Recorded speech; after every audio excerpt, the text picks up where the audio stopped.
Dispensing cannabis business knowledge beyond 1 million square feet of cultivation space, CannabisRadio.com proudly presents Blunt Business, harvested by Strainwise Consulting. Together, we will navigate the challenges and opportunities of one of the most profitable industries on earth. Join us each episode to hear our weekly roundtables and interviews with industry professionals. Now, let's delve into some blunt business with your host. We're back with another great edition of Blunt Business on CannabisRadio.com, and I'm looking forward to this interview today specifically because, as on Blunt Business, we have opened the door. There's no invisible door or anything like that.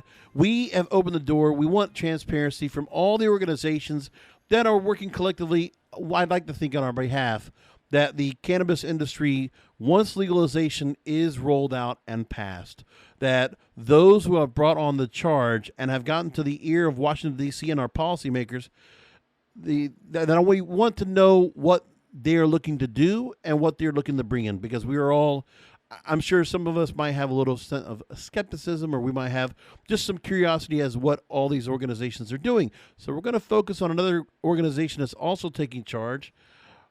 Right now, my next guest is an experienced entrepreneur, venture capitalist, turnaround expert, board director, corporate leader, attorney, and former federal prosecutor. She represents an organization that will speak about looking to, quote, ensure that federal regulations are informed by and grounded in science, best business practices, sound public policy, and social justice principles. Joining me now is the founding partner of Artemis Holdings Group LLC and the founder and board chair for the Council for Federal Cannabis Regulation, Sheri Orlowitz joins me on Blunt Business. Sheri, thanks for joining us again. Oh, and thank you so much for having me. It's a pleasure to be here this afternoon or this morning, depending on when you're listening. Exactly. So I do want to make point for the listeners that we initially went ahead and connected with you on Cannabis Radio back at it feels like forever, but it was just only about 3 weeks before the Benzinga Cannabis Capital Conference in Miami, Florida, February 2019.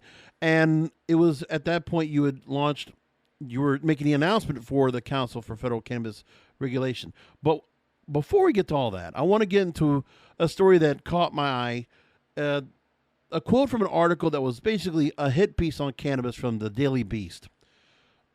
So I want to take this real quick and get your take on it. Now, quote, as an emerging industry with sky-high revenue projections, lofty social justice promises, and ground rules currently being written from scratch, no business in America prompts ready comparisons to Silicon Valley like legal cannabis. They speak about exponential growth fueled by the beginning of adult use sales in the East Coast states like New York, and the potential of a legal national market as the U.S. Senate, for the first time, seriously debates federal legalization, while California and Oregon canna-businesses are being squeezed by high taxes, low margins, and oversupply as companies large and small rush to enter the fray. So, as I said, we've had a lot of organizations on. I will say that Daily Beast did a pretty, proper summary of a lot of things that are going on within the industry. But again, like I said, I want to make it a point to be as transparent with organizations, to bring them on the program as possible. So talk to me about what Cscr looks to accomplish based on what you just heard right there. Well, the Council for Federal Cannabis Regulation is a little different than a lot of the other groups that you've brought on. Most of the groups out there are concerned with federal legalization, as they should be. Right. It's certainly the precursor to regulation. However, regulation, which is why we're called the Council for Federal Cannabis Regulation, needs to be thought about in the early days of legalization, so we don't end up with situations like we ended up in the hemp industry.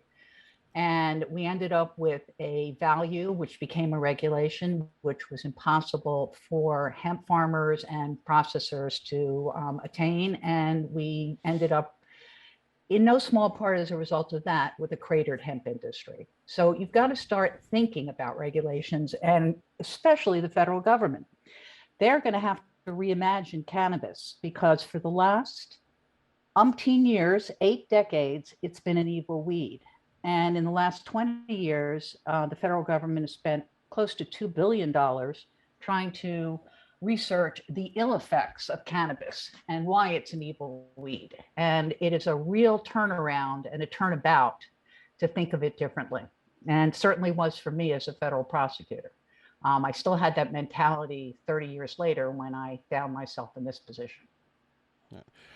And there's been a lot of things where various organizations have had their own issues or where their own policy prescriptions, if you will, that they've talked about. And when it comes to that example, the FDA and the implementation of the hemp bill, and that the FDA, if they're in ways, anyway, involved in the cannabis legalization, where some organizations will say, we don't want the FDA to be necessarily involved. If they're going to be, it's going to be in an oversight fashion, while the states can actually handle the implementation. And that's where I feel like things have happened here with hemp, is that, there's been not enough clarification, too many comments from the public. It's fine to get the commentary, but just to continue to kind of just kick the ball down the road and not really go ahead and lay out rules and regulations. That's what that industry needs, which has not happened yet. So that's something that is a parallel to what could happen with cannabis, and that needs to be understood. So in that same article, Sheri, they also speak of criticisms of certain organizations, whom I will not mention, and their intentions. Without discussing other organizations they may or may not have mentioned, I wanted to get your point on a take that they made here. Quote, in order to command a market and maximize profits, including a company's potential resale value, when bidders might include Amazon and Big Tobacco, the best way to make lots of money in weed is to ensure virtually nobody else can enter the game, end quote. So do you think this criticism that, by the way, I've also questioned about in regards to other corporate or industry interests, that I would also include alcohol in that same group, how does CFC look at those claims, and should there be any cause for concern? Well, the industry isn't a monolith. So what you're saying absolutely exists. And hey, that's capitalism. Yeah. But this is a different type of industry. And I heard you say, yes, capitalism. And yes, we are a capitalistic society. However, this industry looks at creating an industry in a very different fashion. It has a conscience, a social conscience, and it has an environmental conscience. And these things are important to the people, certainly the advocates and other people in the industry. And a lot of companies are, if you want to call it lip service, call it lip service. But if you want to call it true values, I think that exists too. And I think those values will be carried forth in the legislation and implemented in the regulations. There's so much more to bring up. Let's go and take a break real quick now so we can follow back up. But this is one of those things where the social aspect for those that have been disenfranchised, those who have been wrongly incarcerated, to make sure that the scheduling is part of this whole conversation, to make sure that opportunity zones and, social equity licensees, all those things need to be included. And, for the last 5 years covering this industry, just noticing the influx of Fortune 1000 C-level executives coming into the space, and now corporations eventually with those people embedded into certain organizations. The future of publicly traded companies, the future of large MSOs being put together coast to coast, to make sure that the little man, that the small business owners are going to be at the table in the conversation. That's why I always talk about here on the program. And again, this is where you make this point very clear, and I really appreciate that. So let's go ahead and move along into what's going on, the latest when it comes to legalization efforts or any kind of relief coming from Congress. I want to talk about that after a short break. And also, we talked about the FDA. Well, it would be great to see organizations be able to go ahead and get direct communication to the FDA, and that's something that your Council of Federal Cannabis Regulation is trying to do as well. We'll talk about that after a short break here with Sheri Orlowitz here on Blunt Business right after this. Rolling into some sponsors, but we'll be right back with more Blunt Business. Every year, compliance regulations change thousands of times, and every year ADP makes thousands of seamless platform updates so businesses can focus on everything else, like running their business. Grow stronger with ADP, HR, talent, time, and payroll. Welcome back. I'm here on Blunt Business with Sheri Orlowitz, founder and board chair for the Council for Federal Cannabis Regulation. And just to give the website, it's uscfcr.org. Feel free to go and take a look at the website as we move along. Now, Sheri, Congress is showing increasing signs of being supportive of cannabis than ever. Now, last year we know the Democratic-controlled House passed a sweeping cannabis decriminalization bill. Senate Majority Leader Chuck Schumer has paired up with Democratic Senators Cory Booker and Ron Wyden to persuade legalizing and regulating.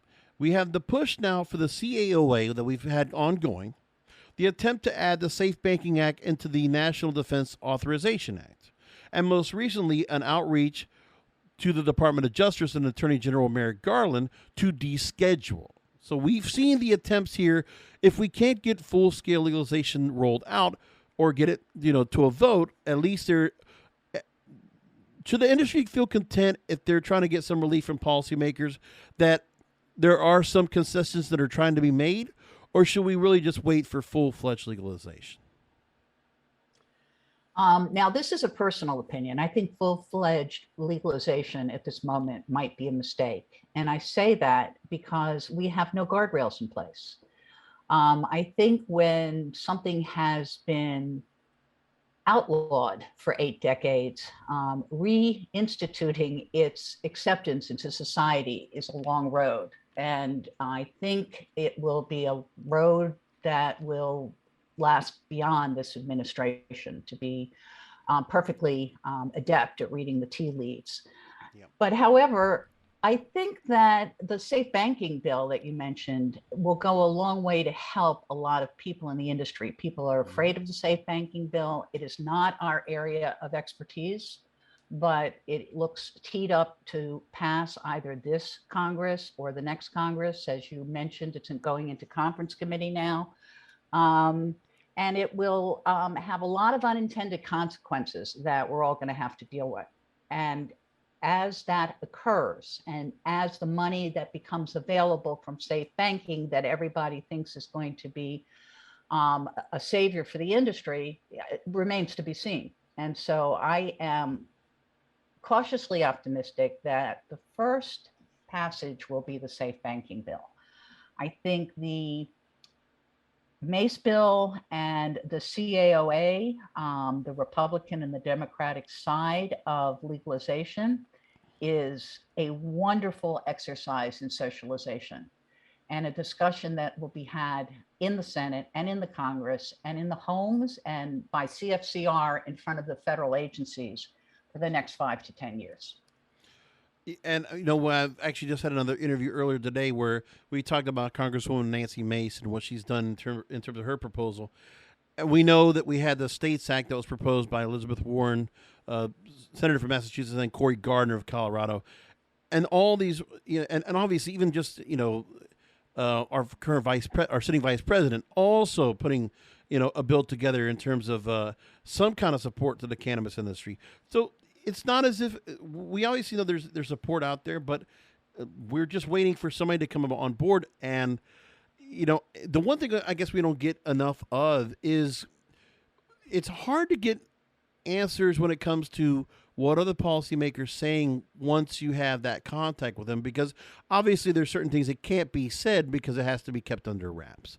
But what can you tell me about the level of communication that the council has with policymakers, and any kind of information you can give us in terms of what the response is to what policy prescriptions that you're looking to make, or anything that might be added or taken out of their current policy ideas? Okay, well, I'll start with who we're communicating with. So we have communicated with the President's office, the Executive Office of the President. We've communicated with the FDA, and we're preparing a letter right now for the HHS. All of this is focused on socializing the FDA right now, which from our vantage point is the starting part for legalization. The Farm Bill in 2018 placed the legalization of cannabis, and I call it cannabis, and I call it low THC and high THC. It's the same plant, and low THC has been put squarely in the province of the FDA to regulate. And there are tens of thousands of products out there. And the FDA is all bollocksed up with the drug exclusion rule and not being able to regulate because CBD has been used previously as a single molecule in a drug called Epidiolex.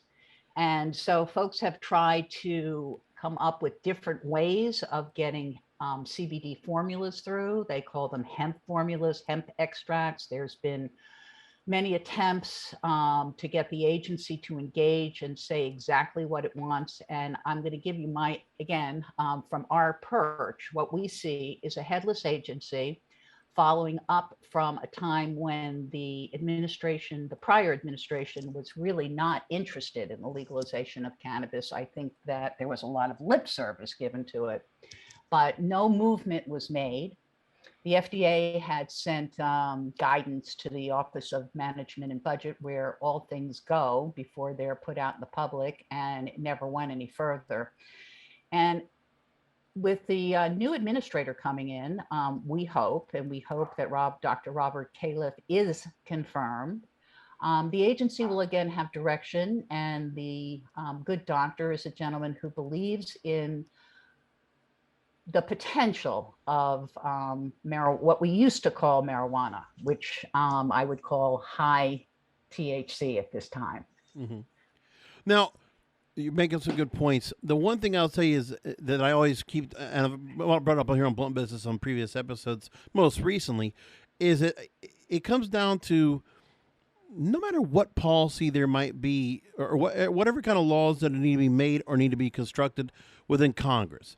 At this point, even just looking at the infrastructure bill that was passed and signed, when you look at all the concessions that were being made and whatever side of the argument that anybody might be in politically or just practically, whatever bill that comes through Congress now, where there's so much division right now, there is no supermajority on either side. So to put a bill together that will have everything included, that will be an issue. I think that if we do have legalization to roll out, if we can get the bill up to vote, you want to have a supermajority, period, to make sure that everything stays included and certain things are not taken out. So even right now, that's my issue with that. Plus, the other thing too is to keep an eye on not just how the hemp bill was implemented, but when it comes to legalization, what Canada did. When it was when it was not just federal oversight, it was federal enforcement. And so we want to make sure is that, at least for me, I would want it that we continue to have it just like where the States Act looks in. It's state enforcement with federal oversight. That's what I would like things. I think that's the best direction to go overall. What would you say? I think the federal government and the federal agencies need to set minimum standards. And I'm going to give you an example using the FDA, which we just spoke about. Right. If the patchwork of laws in the various states remain the governing law throughout, then interstate commerce is going to be very difficult. Now, the FDA's jurisdiction only comes into place when you're dealing with interstate commerce, because all of a sudden you've entered into the federal reign. And generally speaking, the FDA provides minimum standards for the states. The states can enact more strict standards, or stricter standards rather. Right. And the FDA, as much as everyone would like it to go away, isn't going anywhere because it has a federal obligation to protect the public safety. And whatever that means to people, the FDA will have a hand in ensuring that, and we want them to have a hand in ensuring that cannabis, both hemp and marijuana, or whatever we're calling it, as I call it, low and high dose THC, right, are safe, that consumers know what they're getting, and that they get what they're being told they're getting on the label. And those things are critical to a safe and healthy cannabis industry. In the October 24th weekly newsletter, we've been talking about the FDA. You've brought it up several times, so let's go ahead and put a little more context to it. That the CFCR is working to communicate with the FDA in order to establish guidelines for hemp cannabinoids to further progress the legal pathway forward. Quote, at CFCR, we are moving full steam ahead on our enormous mission as we position ourselves for our first meeting with the FDA, given the news of President Biden officially nominating Dr. Robert Califf for FDA commissioner. The council said, quote, "Our goal is to firmly establish our reputation as a proven solutions provider. We believe we hold a key to unlocking FDA regulatory actions, and the next several months are crucial," end quote. So you've mentioned that making that communication branch possible. Any little bit of insight you can give us in terms of what are some of any of the talking points that you're looking to go and have with Dr. Califf once he is put in place as FDA commissioner, as it looks like he will be? Well, first, the drug exclusion rule needs to be waived. That is a rule, I think I mentioned before, if it is a drug, then it no longer can be over the counter, easily said. Right. The CBD molecule that was used in Epidiolex, which has been an incredibly effective medicine for folks that have seizures. It's also given in incredibly high doses, not what you would get over the counter. So after, and we do believe, and the government has given us every reason to believe that the drug exclusion rule will be waived. There are also 2 bills in Congress, one in the Senate, one in the House, also seeking for the waiver of the drug exclusion rule. So once that is waived, and that is part of the reason we're writing to HHS, then FDA can get about the business of regulating. Now, folks have been coming in with safety studies left and right. Lots of safety studies that are nice to know, but not need to know. And by that, I mean not following FDA protocol, not being done by a third party, the type of toxicological studies that the FDA wants. Now, therein lies the problem. People don't know what the gaps are. So we plan to bring to the FDA toxicological studies that have been done internationally as a starting point instead of starting from ground zero. Right. I can't give all of the detail of our strategy, but that's a big one. And it's being done by a third party. Actually, the work we're going to bring to them has all been done by third party toxicological organizations. And that's been a hard thing to deal with, is the fact of getting research to these government bodies to help further support, what's going on. And, to give credibility to those international studies when there's limitations on the amount of research and development can be done in the States. And what has been allowed has been very limited. There's only so much that can be done in terms of how much product can be used for testing and research, and being able to go put the kind of reports and the kind of case studies that need to be made to overwhelm any reason to go ahead and create more favorable conditions, favorable regulations.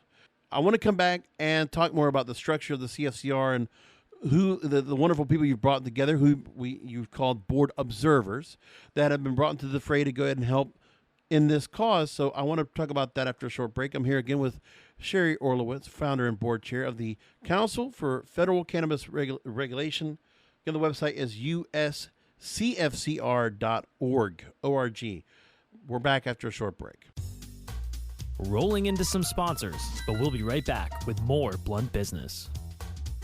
I'm back with final questions with Sheri Orlowitz, founder and board chair for the Council of Federal Cannabis Regulation. And Sheri, I want to just ask about that. CFCR has assembled a 40-person organization, including an 8-person science and regulatory advisory committee comprised of 3 PhD scientists, a world-renowned big data expert, FDA lawyers, and researchers, as well as a variety of other professionals and disciplines to work with the FDA on the regulation of cannabinoids. So who can you tell me about some of the people that you've brought on, that you've amassed thus far, or the council's amassed so far, in terms of expertise and in terms of advocacy? Well, one of the things we set out to do is to create a world-class objective organization.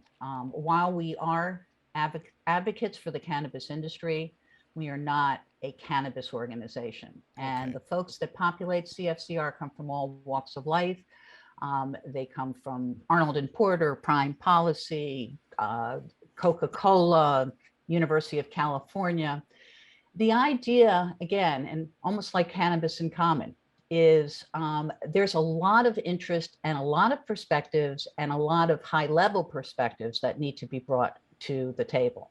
And so we have painstakingly assembled folks like Vicky, like Rona Applebaum, who was a decade at the Coca-Cola Company, and before that she was at wine and chocolate trade associations, and Paylene Thorogood, who comes to us from the University of California and is involved in one of the biggest CBD studies, CBD and insomnia. And Reggie Gaudino, who is a cannabinoid scientist. And in engaging with the FDA, we don't engage with the FDA as lawyers or patients. We engage with them as scientists, as one of them speaking their language, understanding what they're looking for, and presenting information in the way they need. So that is the first place we have built our largest committee, which is the Science and Regulatory Affairs Committee. And we have several other committees, but our first committee to engage is, as I say, the Science and Regulatory Affairs Committee, and it is ready and able to help the FDA and provide tools for the FDA to begin to regulate cannabis, because the only thing that is not legal today that is cannabis is THC. Mm-hmm. Now, all of the rest of the cannabis plant is legal and is sitting in FDA's court to regulate. And that is a huge job. Yes, it is. And that is the job we have undertaken. So I want to make sure that listeners go back and listen to an episode of Plant Profits you were featured on with Vern Davis. It would have been from February 2019. And it was during the Benzinga Cannabis Capital Conference in Miami. I would definitely tell you to go ahead and take a listen back to that content. I remember listening to it, and so many different things coming on as the announcement of the Cscr was coming to light.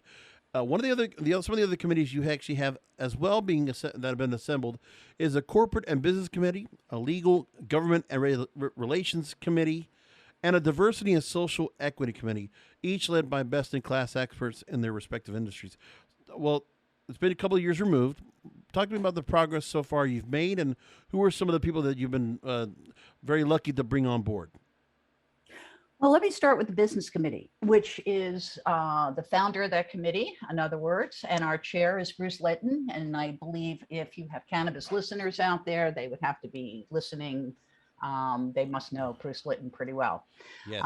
He was one of our rock stars in the industry and created quite the buzz for many years. His efforts are going to be supplemented by, I'm talking with 3 people now, which I cannot announce, but the committee, the business committee, aside from looking to understand from ground up the issues that strangle innovation and growth in the cannabis industry, we're also going to be looking at grants and a for-profit arm for CFCR, because the goal right now of the organization is to become self-sustaining within 3 to 5 years. Mm-hmm. And it's a very novel approach to a new nonprofit. But we have some great ideas, and we have some really exciting people that I wish I could share with you that I think are going to come aboard on this exploration of self-sufficiency. Now, is there anything you can tell me, any little bit of focus we could put on in terms of public policy and social justice, in terms of the social equity committee that you have assembled? You know, I have always been bothered by and many of us have, by the problems that have come forward with social equity licensing, and states in several states have taken some interesting counsel to try to deal with it. For example, New York is going to create a pool of properties that will be available to social equity applicants, which is pretty amazing, because mm-hmm. one of the biggest, I would say, hurdles for social equity applicants today in getting licenses from states is the fact that you can't secure the property that you need to either grow, extract, or sell. So that's an example of what the state is doing. What we're doing is trying to highlight that with the burden of regulation comes the benefits of the federal government. And we are very much focused on grants and loans and equity that the United States government can provide. And we have brought in a couple of people from HHS, very high up. One gentleman founded a $500 million $500 million, excuse me. Yes, $500 million venture capital fund, and oversaw $2.1 trillion worth of grants, both at HHS. Another person who's coming in set up the National Drug Court with grants from SAMHSA and DOJ. And so we're going to be looking into those grants and try to help the members of our organization as well as the industry to be aware of what grants and what money the government is going to be giving out there. And most importantly, our engagement with the SBA, the Small Business Administration. Right. The SBA can do so much to help small business.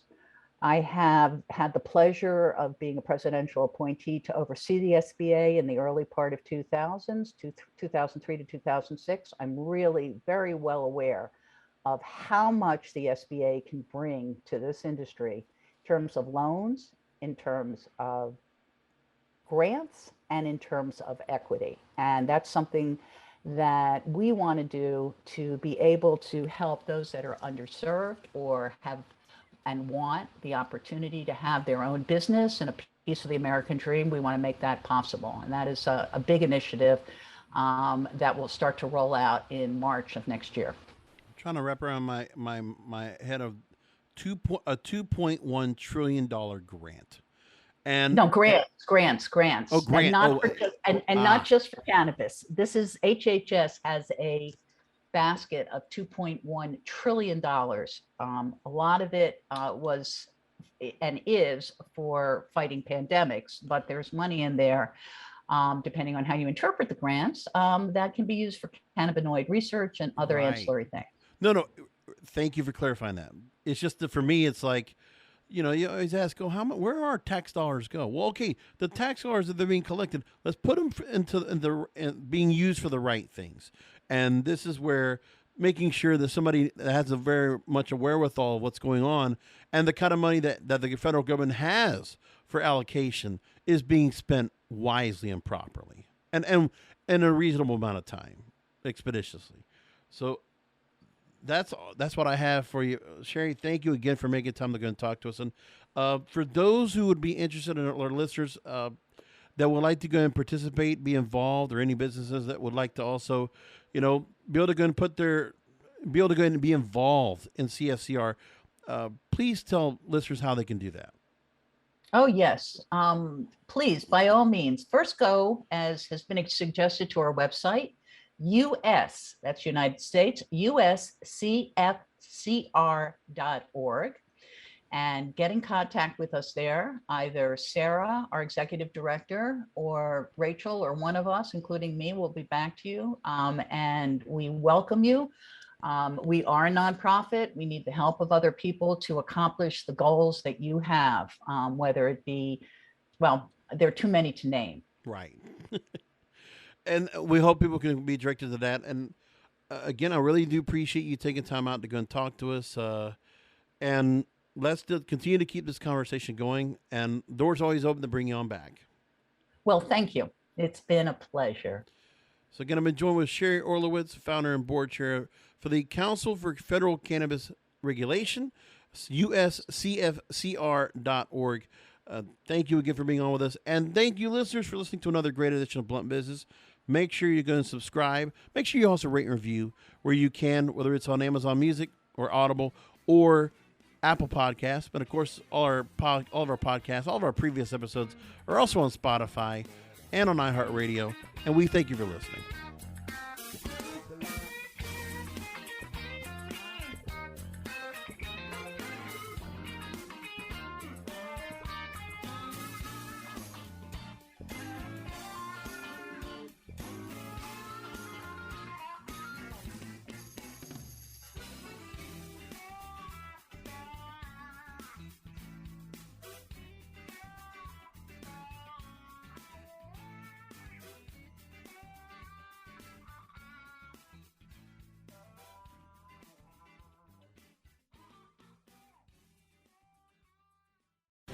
The opinions expressed on this CannabisRadio.com program are those of the guests and hosts and do not necessarily reflect those of the staff and management of CannabisRadio.com. Any rebroadcast, republication, or retransmission of this program without proper consent is prohibited. At Acuity Insurance, we know the best decisions come from the heart. So let your heart take the lead. We'll protect it with ours. Find business, home, and auto insurance at Acuity.com. Acuity, a mutual insurance company, and other companies. Not all products available in all states. Does everyone need customer support today? We've got you. Intercom has the tools to manage support at any scale, like integrations, bots, and more. All in one powerful platform. We'll even automatically resolve 33% of your support volume, so you have more time for customers who need you most. Oh, that's better. Supercharge your team's productivity and make your customers super happy with Intercom. Learn more at intercom.com/support.